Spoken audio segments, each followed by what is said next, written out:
কবরের কথা আজ নেই যে স্মরণ, ভুলে গেছে কত আগে কাফন দাফন।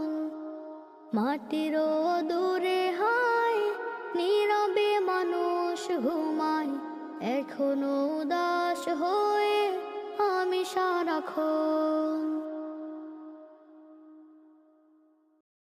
যারা মক্কায় গেছে, মক্কায় কাবা শরীফটা দেখলে প্রাণটা জুড়িয়ে যায়। কাবা শরীফ যখন দেখবেন চোখটা ঠান্ডা হয়ে যাবে, যে কুল কায়নাতের রবের ঘরটা। দুনিয়ার সমস্ত বাতাস খান, এসির